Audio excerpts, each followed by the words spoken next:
3282-5279.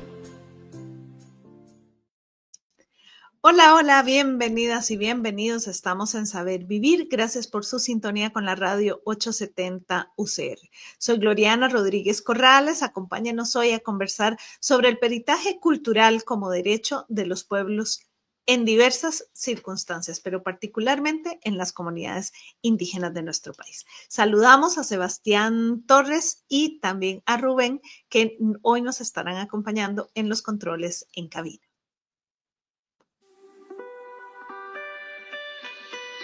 Continúe en sintonía de la radio 870 UCR.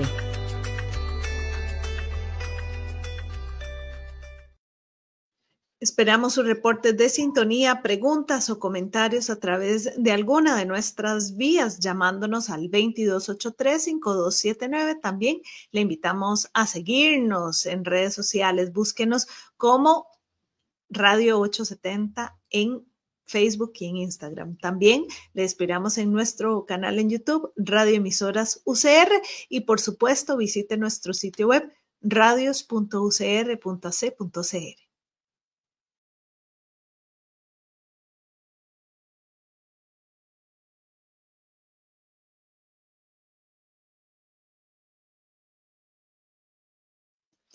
El peritaje cultural es una herramienta legal y social que permite a los pueblos indígenas y otras comunidades culturalmente diversas ser representados en procesos judiciales desde su cosmovisión, usos y costumbres. Su implementación busca garantizar el respeto a los derechos colectivos y evitar la imposición de ciertos criterios ajenos en determinados contextos culturales.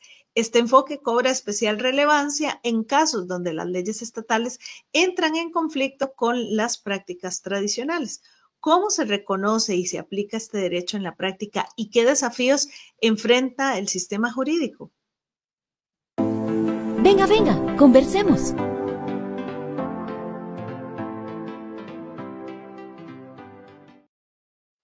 Es por ello que recibimos a Leila Rodríguez y a Claudia Palma, ambas docentes universitarias e investigadoras, para conversar sobre este tema. Bienvenidas y muchísimas gracias por estar con nosotras y nosotros. ¿Cómo estás, Leila? Muy bien, muchas gracias por el espacio. Hola, Claudia, ¿cómo estás? Hola, Gloriana, ¿cómo estás? Un gusto saludarte. Hola, Leila. Y bueno, por supuesto que le invitamos a usted que nos escucha a seguirnos y a escribirnos también a través del correo electrónico sabervivirucr@gmail.com, sea que nos escucha en vivo o si nos escucha en diferido o a través de las retransmisiones, nos deja sus comentarios allí que los vamos a leer y atender. También puede llamarnos al 2283-5279, que es nuestra línea en cabina. Y para empezar nuestra conversación, yo pienso que sería importante partir de un piso común, ¿no? Y hablar de qué es exactamente el peritaje cultural y en qué contextos se aplica este peritaje.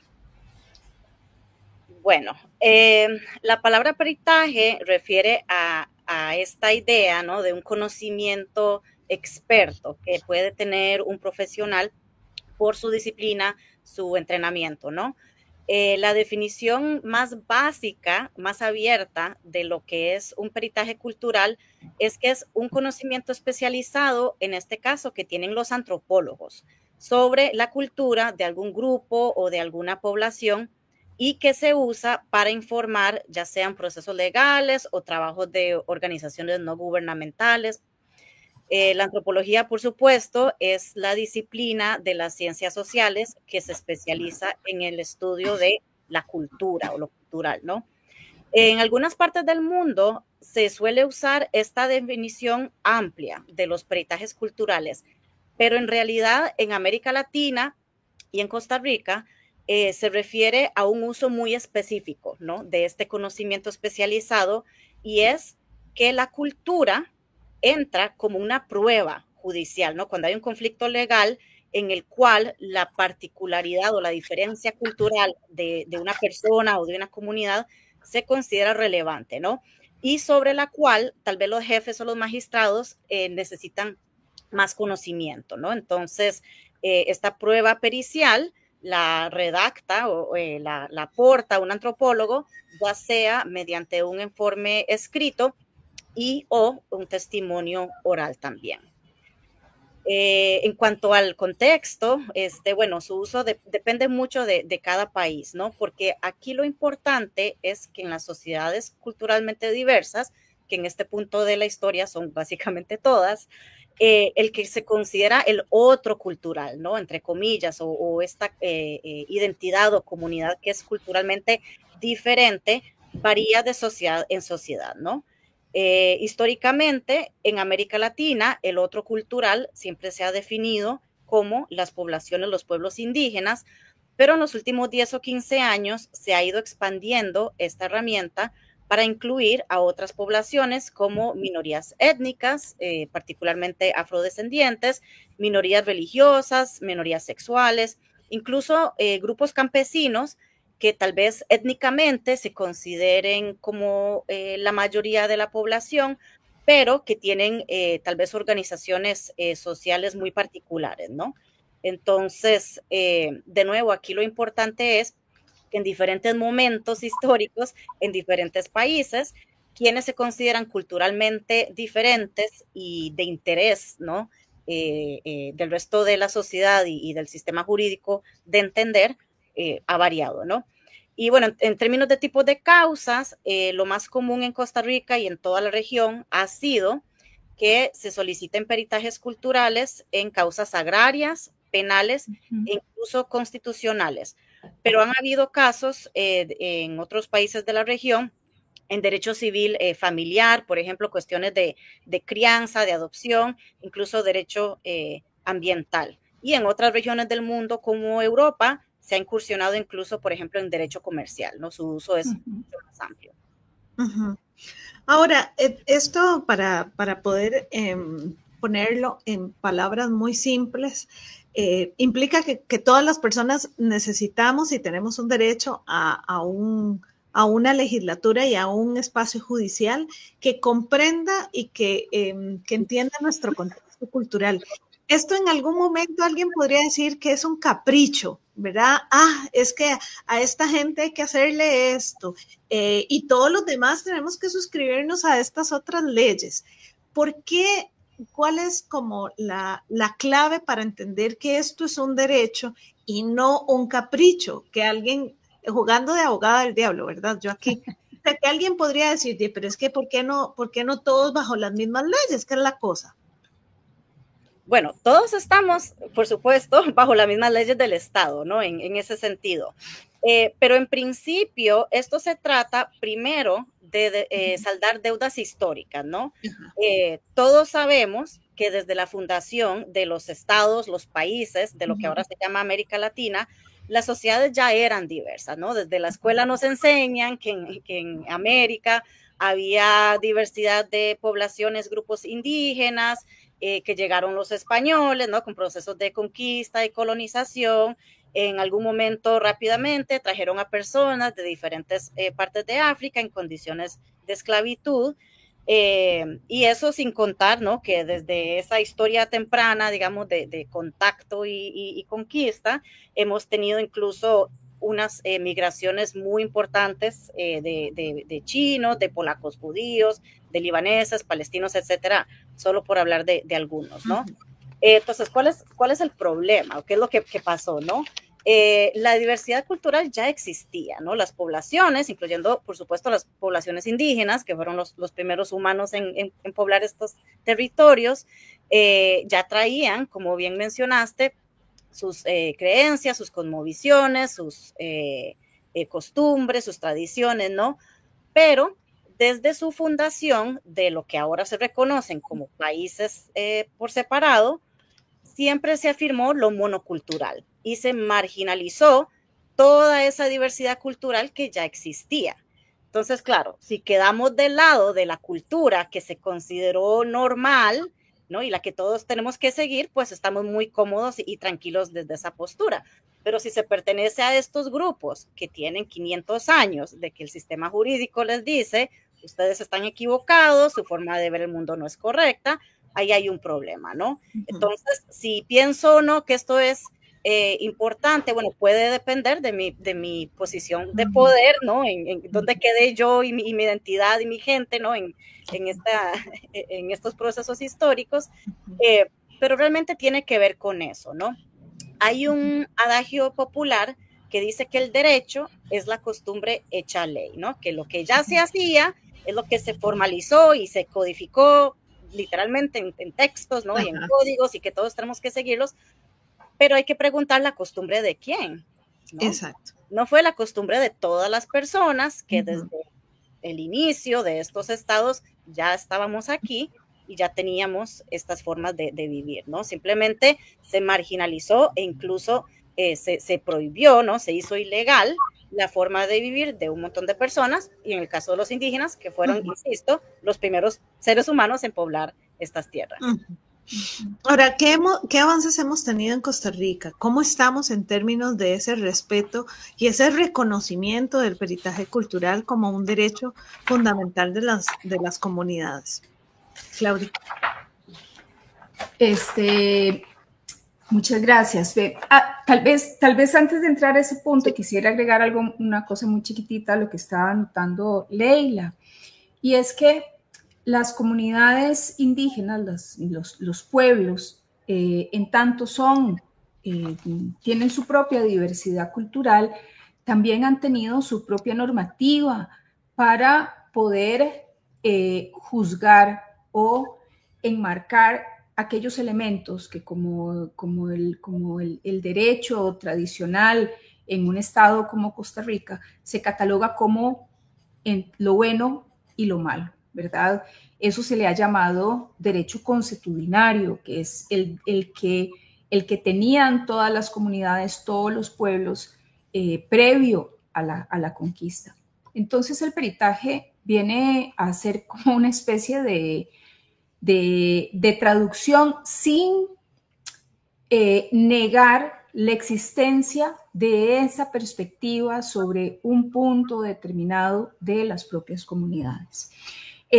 Costa Rica es uno de los países que tiene una cantidad de normativa gigante para todo, ¿verdad? Pero en esa cantidad de normativa gigante se han excluido, como ya lo dijo Leila, las poblaciones diversas, en este caso las poblaciones indígenas, especialmente, principalmente, como los principales habitantes de este territorio.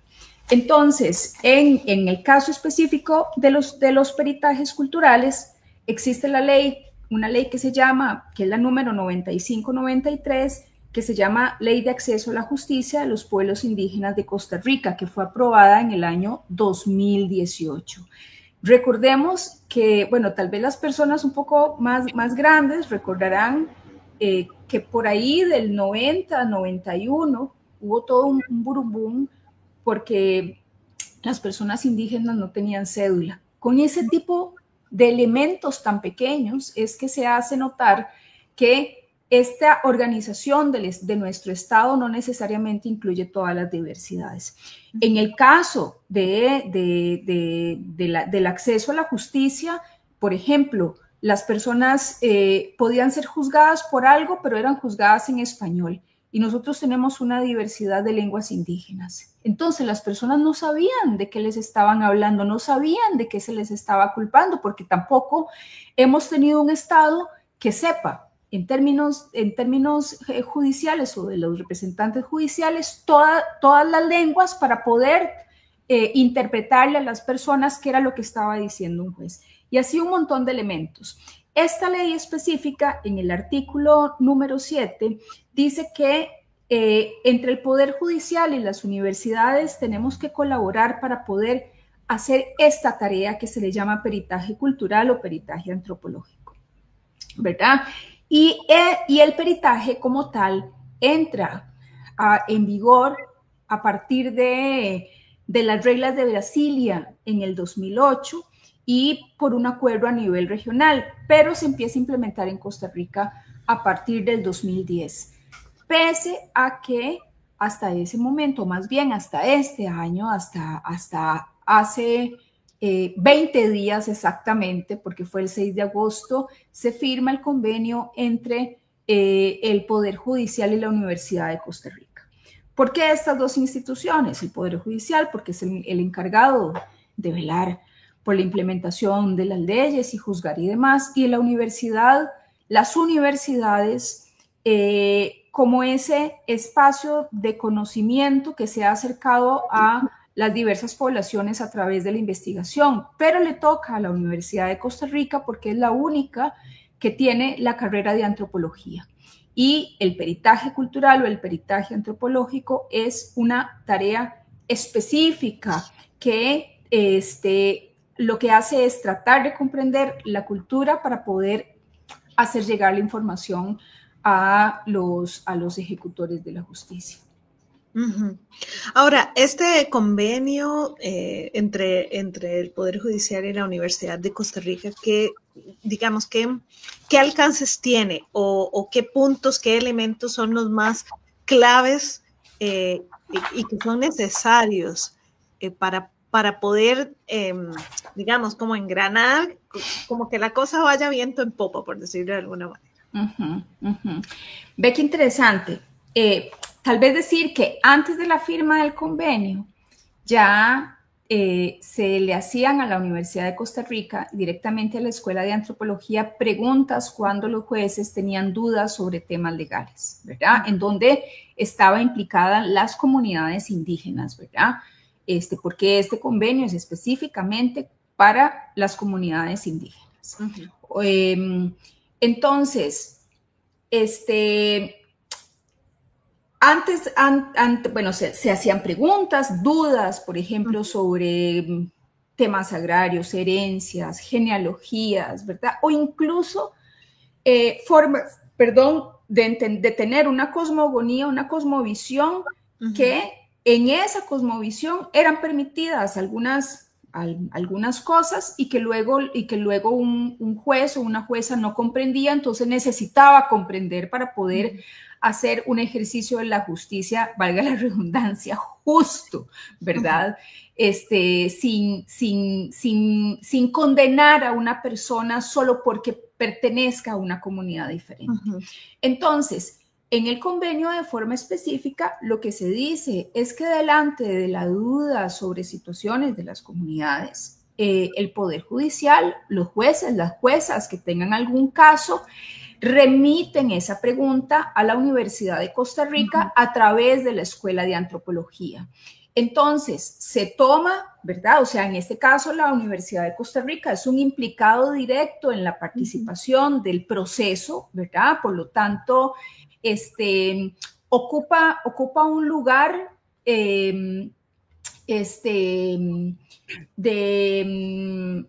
no juzgador, sino aclarador, ¿verdad? Pero que finalmente esa postura va a ser importante para que el juez o la jueza emita su criterio. Al final es el juez o la jueza quien emite y ejecuta la normativa con base en elementos que pueden ser más objetivos. ¿Por qué? Porque tal y como lo dijo Leila, las leyes vienen de las costumbres y las costumbres están llenas de ideas y de estereotipos. No podemos negar que la justicia también reproduce elementos de discriminación, por más justa que quiera ser. Por eso existe una ley de acceso a la justicia para los pueblos indígenas. Entonces, eso es prácticamente lo que dice. Luego hay una serie de tareas muy específicas como instituciones, ¿verdad? Velar por la protección de los datos, que cuando se acaben los procesos estos datos puedan ser utilizados en investigación, poder hacer un trabajo de campo cuando se amerite para poder terminar de tener la información pertinente para ofrecer este criterio, ¿verdad? Que ambas instituciones pongan el recurso necesario para poder dar respuesta, cosas que tienen que ver con lo muy institucional, pero lo más importante es que queda el marco de que el Poder Judicial también queda sujeto, y la universidad también, a poder hacer una pregunta, ¿verdad? Delante de una duda que exista.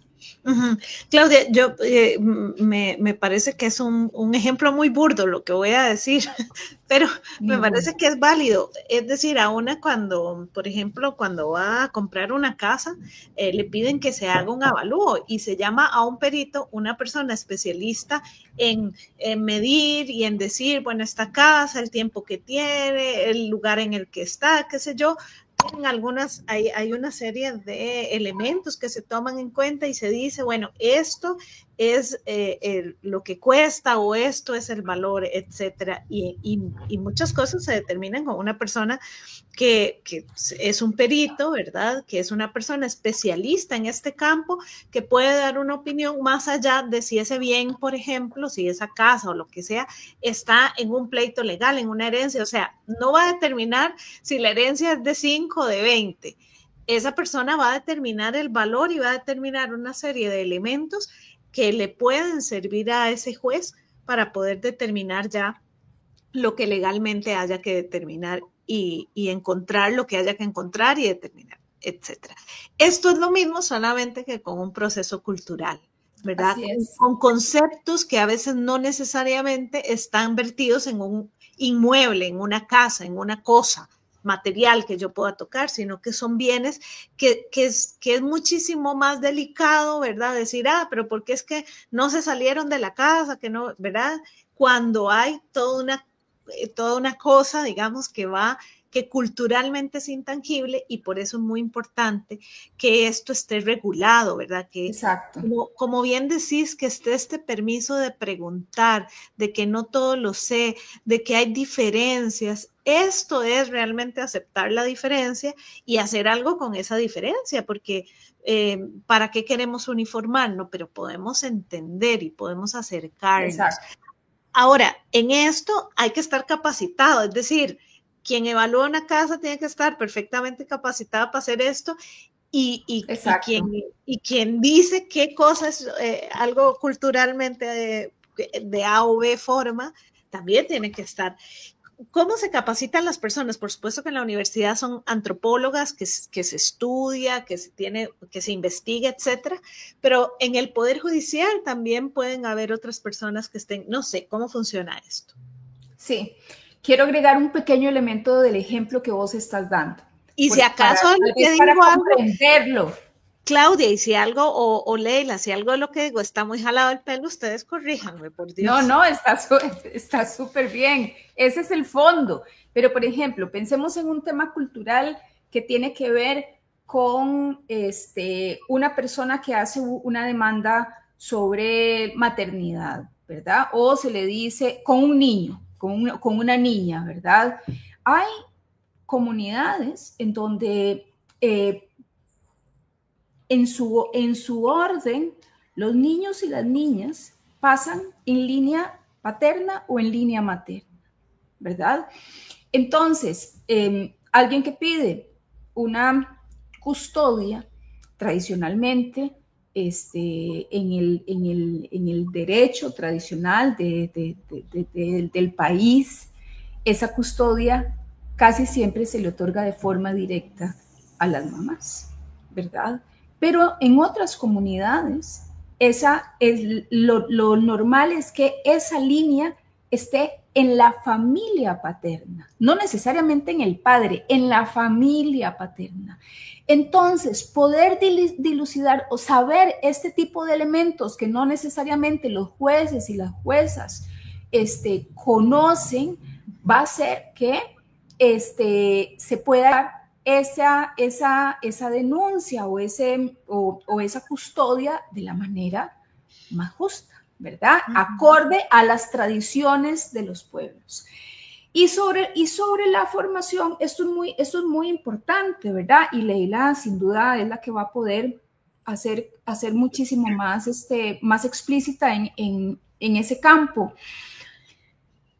La tarea de la antropología, como ya se dijo, es conocer la diversidad cultural y poder dilucidar cuáles de esos elementos pertenecen realmente a una tradición de un pueblo o una comunidad.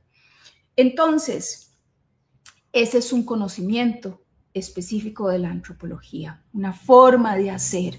Entonces, eso cuando se mezcla con la ejecución de la normativa, lo que hace la antropología es acercarse al derecho, ¿verdad?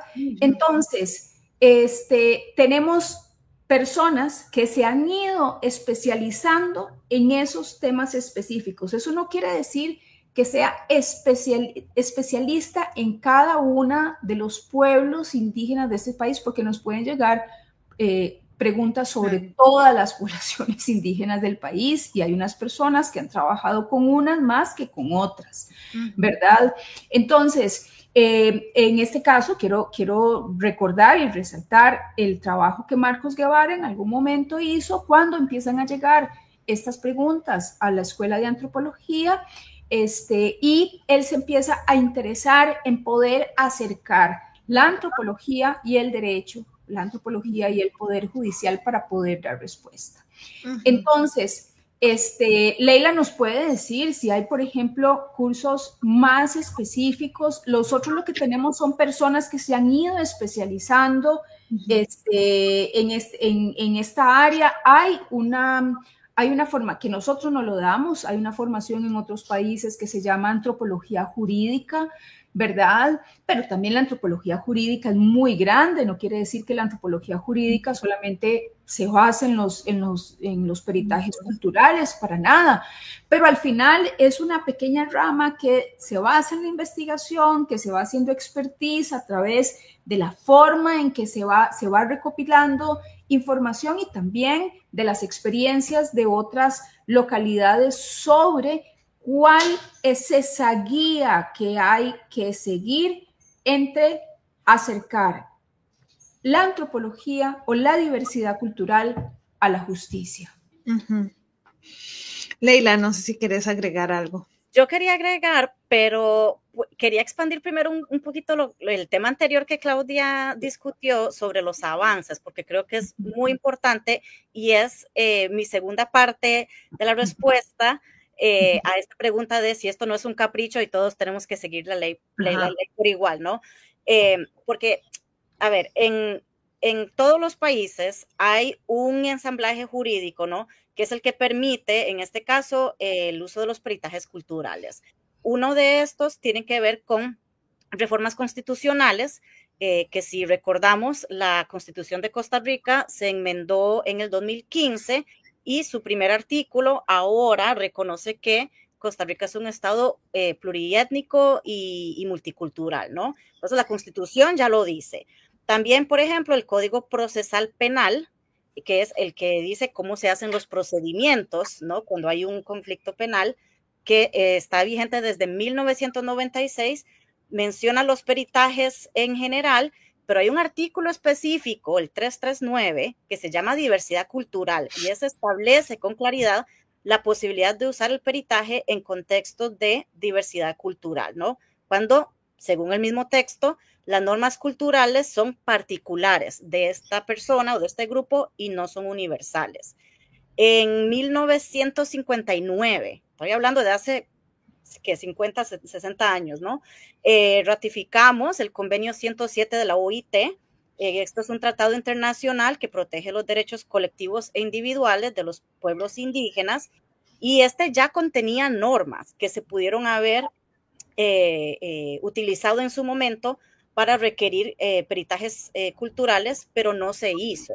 Y en 1992 adoptamos el convenio 169 que lo reemplazó, y este sí causó considerable jurisprudencia en el país, pero no tampoco el uso de peritajes culturales, ¿no? Entonces, además de la ley del 2018 que mencionó Claudia, de estas reglas de Brasilia que mencionó, quería traer estas piezas de legislación a luz, porque esto significa que sí, si estamos hablando puramente de seguir la ley tal y como está escrita y codificada, no solamente tenemos una deuda histórica con estos pueblos y esta diversidad cultural, tenemos una deuda jurídica que tiene 50 años, ¿no? Desde más o menos 1959 hasta que se empezaron a hacer los peritajes en el 2010.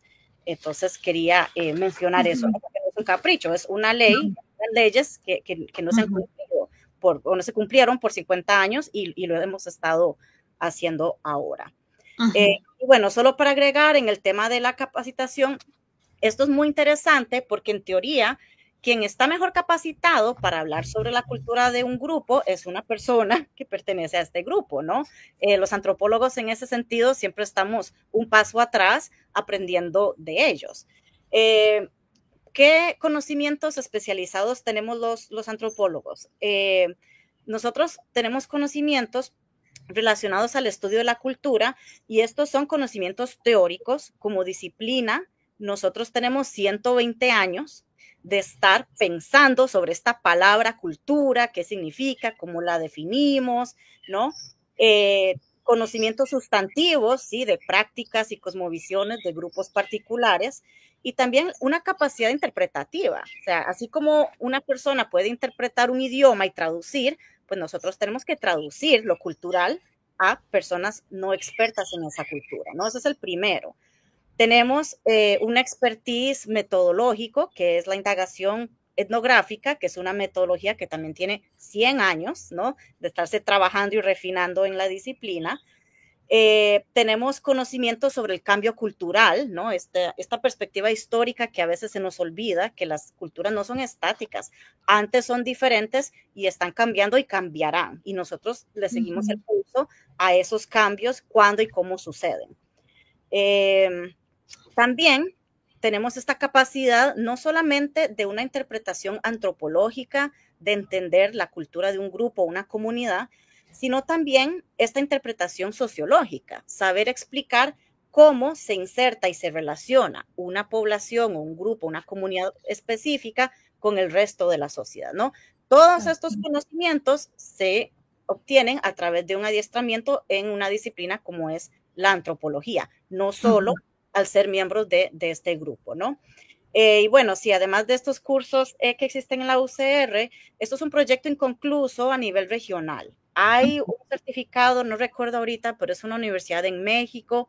Sé que hay una universidad en Argentina que tiene una especialización recién en lo que son los peritajes, pero ciertamente es un proyecto que está inconcluso, que se está trabajando a nivel regional, que falta adiestramiento tanto para los antropólogos, ¿no? Para que sepamos usar este conocimiento en procesos judiciales y también adiestramiento a operadores judiciales sobre no solo la diversidad cultural de los países, pero los peritajes también y cómo vemos nosotros la cultura y qué podemos hacer o qué podemos explicar para su beneficio. Leila, básicamente le acabas de contestar a Esteban Amador, que nos escribe un mensaje en el chat diciendo, pero qué difícil, porque hacer peritaje significa ser especialista en una cultura. Creo que en antropología sos especialista en la cultura, no en una cultura en especialmente, o sea, no necesariamente ser. Y ahí se quedó el comentario de Esteban. Pero es justamente lo que acabas de decir, ¿verdad? Claramente, como si lo hubiéramos leído antes. Así que bueno, si después quieren agregarle algo al comentario de Esteban, se los vamos a agradecer y también agradecerle a Esteban que se tome el tiempo de dejarnos sus comentarios, como lo puede hacer usted a través de las redes sociales y del 2283-5279.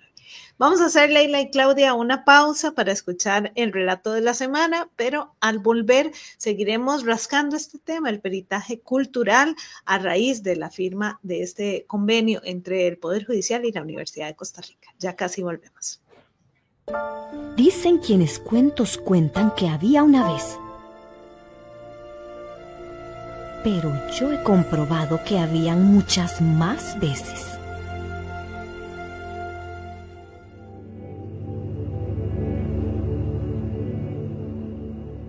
Sunkyus La.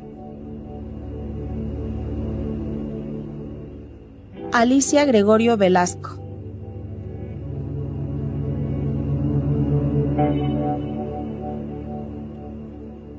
Hompichi ne sunhams la ne re. Kia sunhams la le kuns guahona. La giron gene. Nu chin ne sunkyu ha. Fu sunkyu ha hua ha hiamun. Mate tha ha sun họa ha hơ sạ. Kia hù xuống cứu hạ mư hạ tà còn nạ, cọ hạ. Mư hạ hơ mà cả ơ nạ là hư y mà cả nghe nạ y tung hạ. Hứ nạ y là hư mà là hư y tung hạ. Hồ lệ nớ nạ xuống cứu hạ là hư rong khẽ này.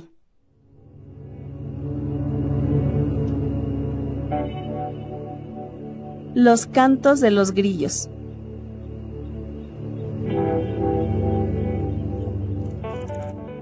Los cantos de los grillos son bellos, tienen ritmo.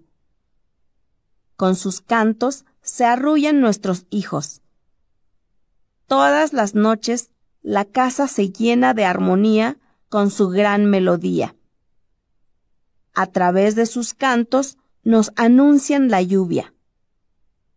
Con los cambios en sus sonidos nos dan diferentes mensajes. A través de su canto nos expresan su miedo y nos reclaman su espacio que hemos invadido. Cuidemos los árboles, respetemos su espacio para poder disfrutar cada noche de su música.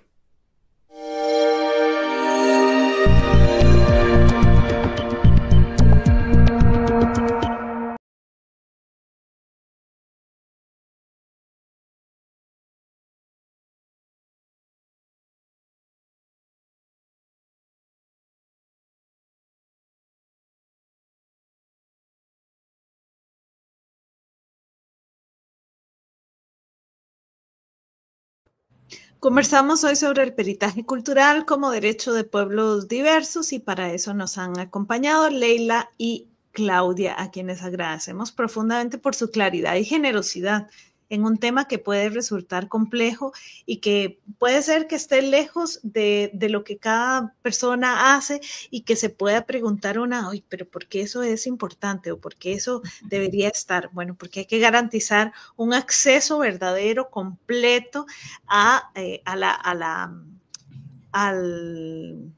la defensa, no sé, al sistema judicial, a que las leyes realmente también vayan en esa armonía con las comunidades, ¿verdad? Hay ciertos conceptos que no necesariamente representan lo mismo culturalmente para un grupo que para otro y hay que buscar, digamos, como ciertas mediaciones o ciertos puntos, no sé, medios, podríamos decirlo así.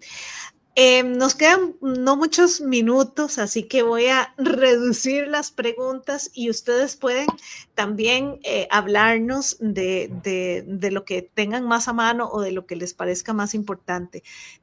Tal vez si pueden darnos algún caso, algún ejemplo, pero también como cuáles son los obstáculos y los retos que enfrentamos en este peritaje cultural. Creo que hay algunos más institucionales, otros más de formación, otros más de conocimiento, no sé, habrán algunos ahí, pero ¿qué podríamos decir de estos ejemplos y de estos obstáculos también? Bueno, yo puedo dar algunos ejemplos porque usualmente eso es lo que le parece más interesante a la gente, como exactamente cómo se ha usado esto.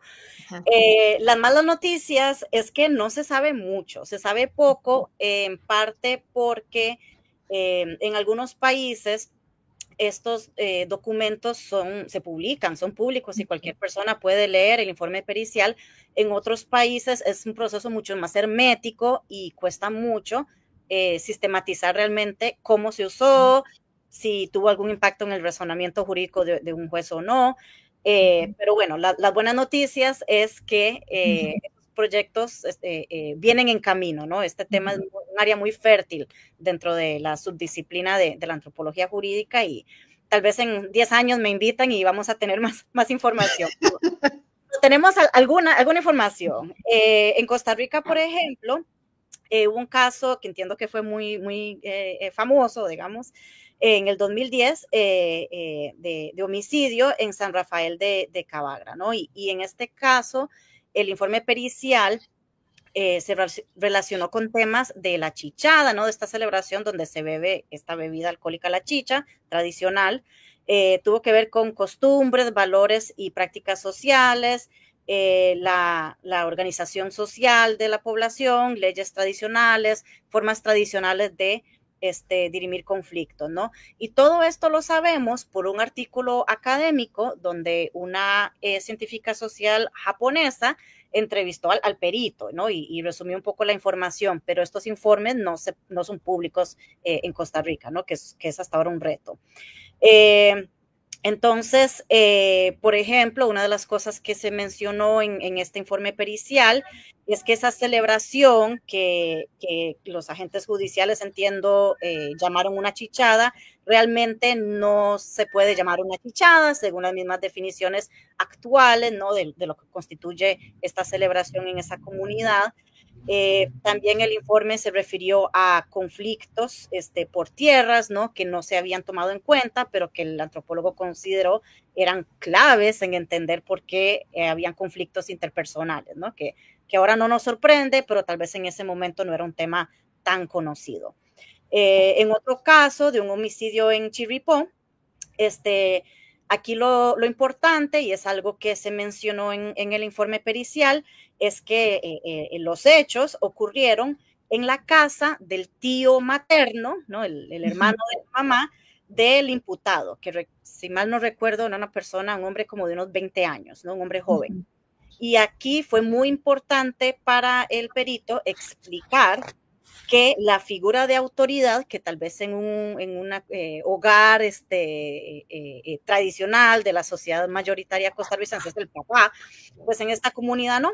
La figura de autoridad en sociedades matrilineales que reconocen la membresía familiar a través de las mamás, la figura de autoridad, en el caso de la población bribri es matrilineal, ¿no?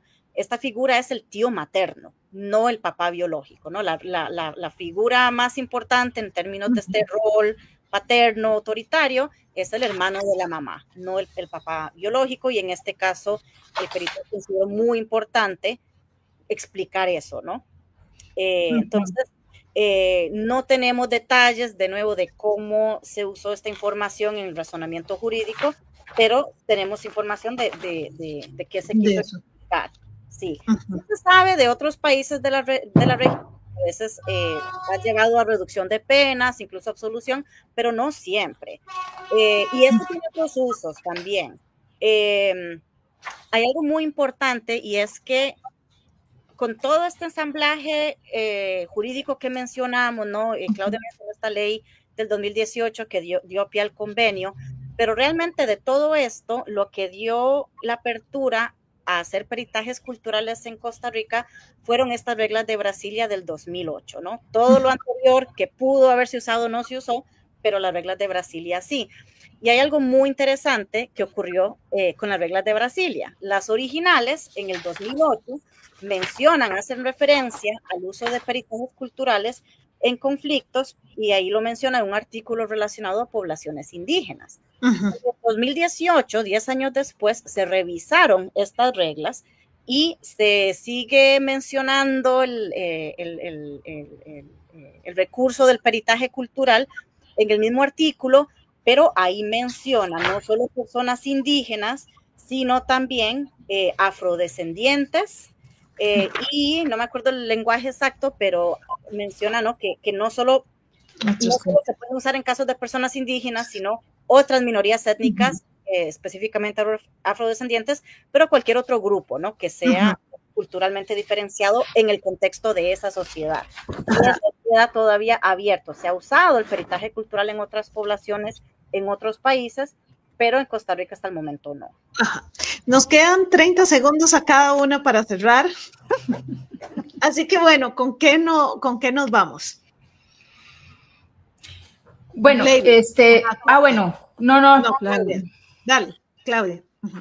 Sí, que Leila, que es la experta que cierre. Yo podría decir que esta es una ventana de oportunidad, sin lugar a dudas. Con la firma del convenio entre la Universidad de Costa Rica y el Poder Judicial, tal y como lo ha dicho Leila, se está saldando una deuda histórica de regular ese acceso a la justicia, porque existe la ley. Otra cosa es que exista la forma de poder que las personas, los jueces, ejecuten esa ley y las comunidades indígenas desde esa diversidad accedan a la justicia. El peritaje es solamente una manera, ¿verdad? No es la forma total del acceso, por eso es solamente una parte del artículo, pero es una manera regulada de poner en evidencia esta diversidad, sabiendo que en este caso el peritaje cultural no es la voz de las personas, sino porque los pueblos indígenas tienen su propia voz, las comunidades tienen su propia voz. Y además de eso, es una oportunidad en términos de proyección de la Universidad de Costa Rica, proyección de la propia carrera de antropología, un espacio absolutamente actual para la capacitación y para diferentes entradas de trabajo, tanto a nivel nacional como a nivel regional. Y ahí tenemos un compromiso muy grande con la formación en antropología y podemos ser un centro a nivel regional en esta perspectiva. Muchas gracias, Claudia. Leila, 30 segundos, ¿con qué nos vamos? Es un tema complejo, tenemos las herramientas y los profesionales que pueden ayudarnos a hacer una justicia más justa y yo diría que las comunidades se apropien de esta herramienta, es suya, es un derecho, está escrito y no solo los jueces pueden pedir un peritaje, cualquier abogado que esté representando a un individuo o una comunidad puede hacer esa petición, así que se acerquen a la escuela o que su abogado se acerque a quien tenga que ser y soliciten un peritaje si piensan que es importante. Leila, Claudia, muchísimas gracias. También agradecemos a Vania Solano del Observatorio de la Acción contra el Racismo de la Universidad de Costa Rica por propiciar estos espacios de conversación, a Cristian Salas, a Sebastián Torres, a Giselle Mora y a Rubén que nos acompañaron en controles técnicos en cabina y en redes sociales. Quédese con la radio 870 UCR. Soy Gloriana Rodríguez Corrales. Nos encontramos mañana al ser en punto las 8 de la mañana. Que tengan un lindo día. Los dejamos en la compañía de Marta Gómez.